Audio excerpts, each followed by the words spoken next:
आज कहानी एक ऐसे नेता की जो नकल के दौर में एक ऐसा अध्यादेश लेकर आया था जिसमें नकल करने वाले छात्र को गिरफ्तार किया जाता था और जमानत कोर्ट से मिलती थी। एक ऐसे नेता की कहानी जिसे अपनी जवानी के दौर में एक बुजुर्ग वयोवृद्ध नेता ने भविष्यवाणी करके बता दिया था कि तुम एक दिन सूबे के सीएम बनोगे, और इत्तेफाक देखिए कि उसी बुजुर्ग नेता को हटाकर यह नौजवान सीएम बना। कहानी एक ऐसे नेता की जो देश की सबसे ताकतवर राजनीतिक पार्टी का दो बार राष्ट्रीय अध्यक्ष बना, और दोनों बार किसी दूसरे की बदकिस्मती पर सवार होकर। और कहानी एक ऐसे नेता की जिसके करीबी समर्थकों का मानना था कि एक दिन वह इस देश का प्रधानमंत्री भी बन सकता है। ये राजनाथ सिंह की कहानी है।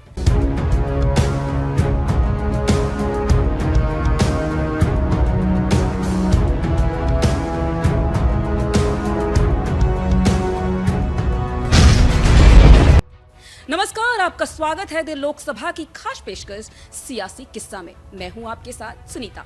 1975 भारत एक ऐसा समय जब लोकतंत्र पर बड़ी आंच आई। गांधी सरकार की नीतियों के खिलाफ विरोध और आंदोलन पूरे देश में गूंज रहे थे, और उसी बीच एक युवा नेता राजनाथ सिंह जयप्रकाश नारायण के विचारों से प्रभावित होकर इस आंदोलन से जुड़ गए। लेकिन देश में द इमरजेंसी लागू हुआ, राजनीति की आवाज दबा दी गई और राजनाथ सिंह को भी उनके घर से गिरफ्तार कर लिया गया। 1976 का दौर, यूपी की एक जेल, यहाँ पर बंद थे भारत जनसंघ के वयोवृद्ध नेता जो कुछ साल पहले तक उत्तर प्रदेश के उप मुख्यमंत्री भी रह चुके थे। चरण सिंह के टाइम पर इनका नाम था राम प्रकाश गुप्ता। राम प्रकाश गुप्ता को वहां पर मिर्जापुर का जिला अध्यक्ष रहा एक नौजवान मिला, नाम राजनाथ सिंह। राजनाथ सिंह को पता चला कि गुप्ता जी कुंडली बहुत अच्छी देखते हैं और हाथ तो उस पर भी अच्छा। उन्होंने हाथ पसार दिया। राम प्रकाश गुप्ता लकीरें देखते रह गए और फिर गर्दन उठाकर बोले, तुम एक दिन इस सूबे के मुख्यमंत्री बनोगे। सब लोगों को हंसी आ गई। एक 24 साल का नौजवान के लिए सोचना राजनीतिक नासमझपन ही माना जाता है। वो सूबे का सीएम बनेगा, मगर भविष्यवाणी हकीकत में बदली ठीक 24 साल बाद। जब बदली तब राम प्रकाश गुप्ता को हटाकर ही राजनाथ सिंह उत्तर प्रदेश के मुख्यमंत्री बने।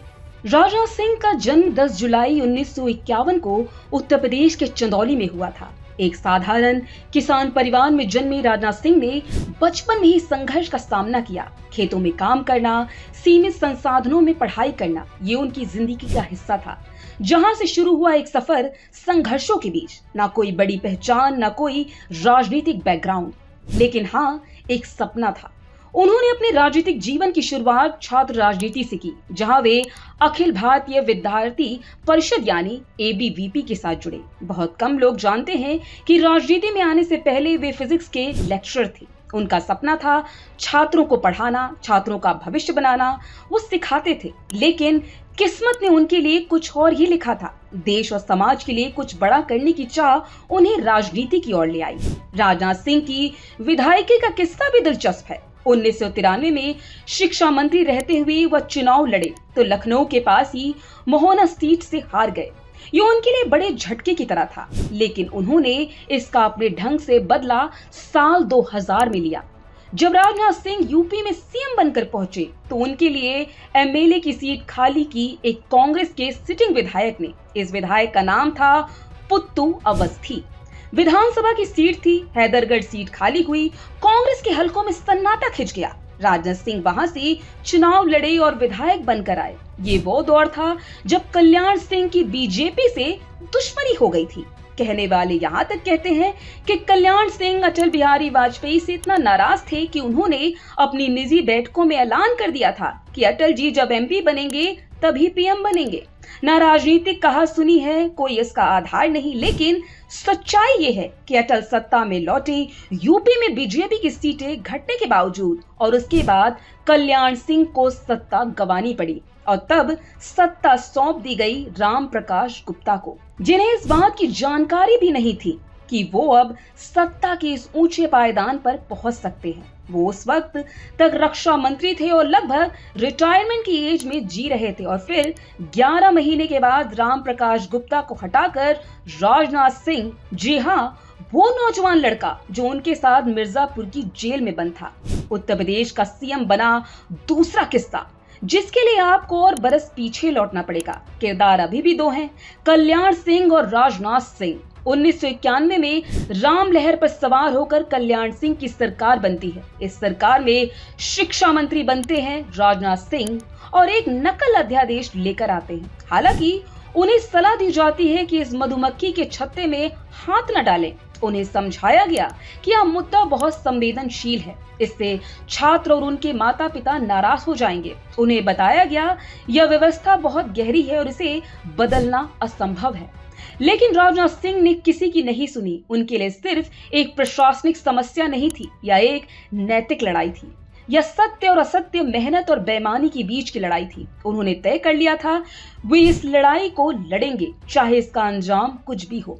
वो कुर्सी पर सिर्फ एक मिनिस्टर बनकर समय बिताने के लिए नहीं बैठे थे, वो एक मकसद के साथ आए थे और वह मकसद था उत्तर प्रदेश की शिक्षा व्यवस्था को नकल माफिया के चंगुल से आजाद कराना। उन्होंने अपनी टीम के साथ मिलकर एक ऐसे कानून का मसौदा तैयार करना शुरू किया जो इतिहास में पहले कभी नहीं बना था। इसका नाम था उत्तर प्रदेश सार्वजनिक परीक्षा अनुचित साधनों का निवारण अध्यादेश 1992, या जिसे आम भाषा में नकल विरोधी कानून एंटी कॉपिंग एक्ट कहा गया। ये कोई साधारण कानून नहीं था, यह नकल माफिया के खिलाफ एक सर्जिकल स्ट्राइक की तैयारी थी।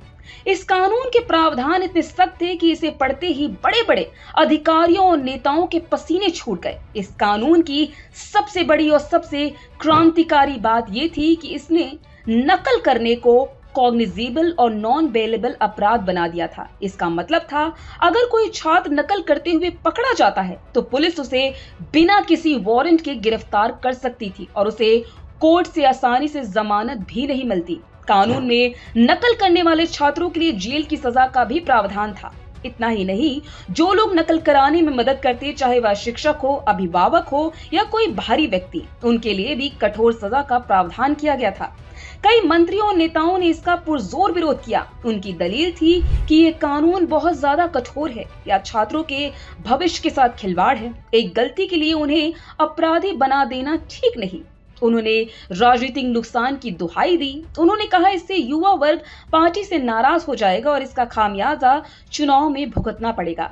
राजनाथ सिंह यह अध्यादेश सिर्फ एक सरकारी आदेश नहीं था, वह नकल माफिया के ताबूत में ठोकी गई पहली कील थी। राजनाथ सिंह अब नकल माफिया के काल के रूप में जाने जाने वाले थे। ये तो महज एक शुरुआत थी। कानून बन चुका था, लेकिन असली परीक्षा तब शुरू हुई जब 1992 की बोर्ड परीक्षाओं का समय आया। पूरे प्रदेश में एक अजीब सा माहौल था। एक तरफ सरकार की सख्ती थी तो दूसरी तरफ नकल माफिया की आखिरी कोशिशें। परीक्षा केंद्रों पर पहले की तरह भीड़ नहीं थी, बल्कि पुलिस और मजिस्ट्रेट की तैनाती थी। और फिर जो हुआ वह उत्तर प्रदेश के इतिहास में पहले कभी नहीं हुआ था। जैसे ही परीक्षाएं शुरू हुई, नकल करते हुए पकड़े जाने पर छात्रों की गिरफ्तारी की खबरें आने लगी। एक एक करके सैकड़ों और फिर हजार छात्रों को परीक्षा हॉल से सीधे पुलिस स्टेशन और जेल में भेजा जाने लगा। ये एक अभूतपूर्व दृश्य था। जो छात्र कल तक परीक्षा को एक मजाक समझते थे, वो आज सलाखों के पीछे थे। भले ही उस समय राजनाथ सिंह की बहुत आलोचना हुई थी, लेकिन लंबे समय में इस कदम ने उत्तर प्रदेश में परीक्षा की पवित्रता को फिर से स्थापित करने में एक महत्वपूर्ण भूमिका निभाई। इसका आतंक सात्विक किस्म का आतंक मचा। इस अध्यादेश के कारण यूपी में पास का परसेंटेज गिर गया। जो पास हुए वो फख्र से कहा करते थे या कल्याण सिंह वाली सेकेंड डिवीजन है। तीसरा किस्सा, जब राजनाथ सिंह पहली बार राष्ट्राध्यक्ष बने, और ये वाकया हुआ लाल कृष्ण आडवाणी के जिन्ना प्रकरण के बाद। 2004 के बाद का दौर। अटल हार चुके थे और राजनीतिक संन्यास की तरफ बढ़ रहे थे। उनकी सेहत भी अच्छी नहीं रहती थी और आडवाणी को लग रहा था अब उनके राज तिलक का मौका आने लगा है और इसलिए उन्होंने स्वाभाविक रूप से पार्टी की कमान अपने हाथ में ले ली। आडवाणी पार्टी के राष्ट्राध्यक्ष थे। उसी दौरान वो पाकिस्तान गए और राम मंदिर वाला टैग उतारने की इतनी जल्दी थी कि मोहम्मद अली जिन्ना की मजार पर ये कह गए, यहाँ पर सेकुलरिज्म का चैंपियन सो रहा है। यह कथन बहुत विवादित माना गया क्योंकि जिन्ना को भारत पाकिस्तान विभाजन और पाकिस्तान के निर्माता के रूप में देखा जाता है और भाजपा की विचारधारा के हिसाब से यह बयान असामान्य था। परिणाम स्वरूप उनके इस बयान और राम मंदिर जैसे पार्टी के अहम मुद्दे पर जल्दी आगे बढ़ने की प्रवृत्ति के चलते पार्टी के भीतर और संघ परिवार के दबाव में उन्हें इस्तीफा देना पड़ा। तमाम दावेदार थे, लेकिन संघ का आशीर्वाद मिला अपेक्षाकृत नए और युवा राजनाथ सिंह को। दूसरी बार भी राजनाथ सिंह राष्ट्रीय अध्यक्ष ऐसे ही इत्तेफाक से बने जब सामने जो पद के दावेदार थे उनकी बदकिस्मती सवार हो गई थी। दूसरा मौका आया नितिन गडकरी के टाइम पर। गडकरी को दोबारा राष्ट्रीय अध्यक्ष बनाने की लगभग तैयारियां पूरी हो चुकी थी, लेकिन राष्ट्रीय कार्यकारिणी की बैठक से कुछ ही दिनों पहले एक स्कैंडल दिल्ली के मीडिया में तैरने लगा।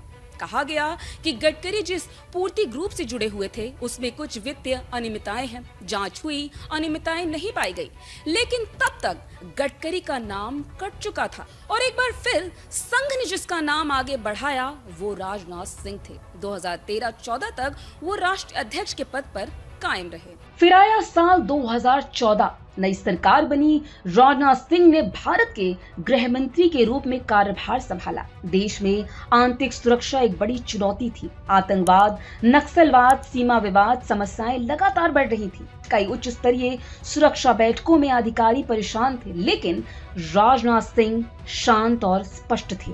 उन्होंने कहा देश की सुरक्षा में कोई समझौता नहीं होगा, और यही उनके गृह मंत्री बनने के बाद का मंत्र बन गया। इसके बाद 2019 में राजनाथ सिंह ने भारत के रक्षा मंत्री के रूप में शपथ ली। यह पद देश की सुरक्षा और सैन्य रणनीति की सबसे बड़ी जिम्मेदारी वाला होता है। राजनाथ सिंह ने सबसे पहले भारतीय सेना की ताकत बढ़ाने और उसे आधुनिक बनाने पर ध्यान दिया। नए हथियार और उपकरण अत्याधुनिक तकनीक के साथ सेना को सशक्त बनाता है। बॉर्डर सुरक्षा और त्वरित प्रतिक्रिया क्षमता को मजबूत करना उनका उद्देश्य था। सेना को हर स्थिति के लिए तैयार रखना। जब देश पर आतंक का षड्यंत्र बढ़ा और सीमा पर तनाव का धुआं उठने लगा, तब एक निर्णायक योजना बनी जिसका नाम रखा गया था ऑपरेशन सिंदूर। यह कोई आम सैन्य कदम नहीं था, यह एक संदेश था आतंकवाद और उसके समर्थन को जवाब देने का। और उस बड़े मिशन के पीछे खड़ा था भारत का रक्षा मंत्री राजनाथ सिंह।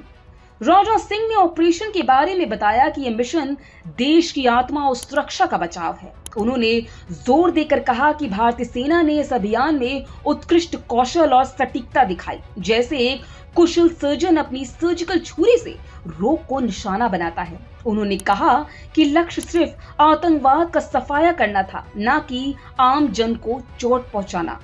ये ऑपरेशन उस समय शुरू हुआ जब पाकिस्तान आधारित आतंकियों ने कश्मीर के पहलगाम में बेरहमी से हमला किया। 26 निर्दोष लोगों को उनका धर्म पूछकर मार दिया गया। सुहागनों से उनका सिंदूर छीन लिया गया। भारत की सेना ने उसी के जवाब में आतंकियों के ठिकाने पर निशाना साधा और राजनाथ सिंह ने इसका समर्थन में कहा कि सेना का लक्ष्य केवल आतंकवादियों और उनके नेटवर्क को तोड़ना था, न कि कोई और।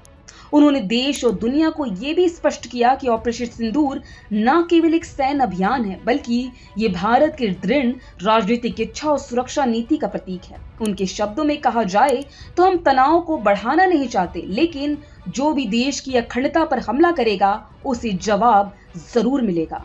देश की रक्षा जब जिम्मेदारी बन जाए तो हर शब्द, हर बयान का मतलब बड़ा होता है। जब संसद में ऑपरेशन सिंदूर पर बहस हुई तो विपक्ष ने कई सवाल उठाए, विमान खोने का, नुकसान का, लेकिन रक्षा मंत्री ने सभी आरोपों को काटते हुए जवाब दिया, देश ने आतंकवादियों के ठिकानों को लक्षित किया और यह सही रणनीति थी, राजनीति नहीं। उन्होंने बार बार कहा कि जब देश की सुरक्षा की बात हो तो राजनीतिक बयानबाजी की कोई जगह नहीं है। विरोधी राजनीति देश की ताकत को कमजोर नहीं कर सकती, क्योंकि भारत की सेना और उसकी सुरक्षा नीति डिसिप्लिन, रणनीति और मध्यस्थता पर चलती है। फिर एक अवसर आया जब देश में वैश्विक संघर्ष की स्थिति थी। पश्चिम एशिया संघर्ष के बीच कुछ लोगों ने अफवाहें और डर फैलाना शुरू कर दिया। राजनाथ सिंह ने सीधा विपक्ष पर निशाना साधा और कहा, कुछ लोग जानबूझकर झूठ फैलाकर जनता में डर पैदा करना चाहते हैं। उन्होंने स्पष्ट कहा कि देश में कोई ऊर्जा संकट नहीं है और सुरक्षा मजबूती से बनी हुई है। ये राजनाथ सिंह की कहानी है। चंदौली में पैदाइश और मिर्जापुर से राजनीति की शुरुआत, पहले लखनऊ और फिर दिल्ली तक का सफर। एक किसान का बेटा, एक शिक्षक और फिर देश का रक्षा मंत्री। ये सफर आसान नहीं था, लेकिन राजनाथ सिंह ने साबित किया कि अगर इरादे मजबूत हो तो कोई भी मंजिल दूर नहीं। फिलहाल के लिए शो में बस इतना ही। अगर आपको यह वीडियो पसंद आया हो तो वीडियो को लाइक, शेयर, सब्सक्राइब जरूर करें और अपने कमेंट में अपनी राय जरूर बताएं। ऐसी ही वीडियोस को देखने के लिए देखते रहिए द लोकसभा।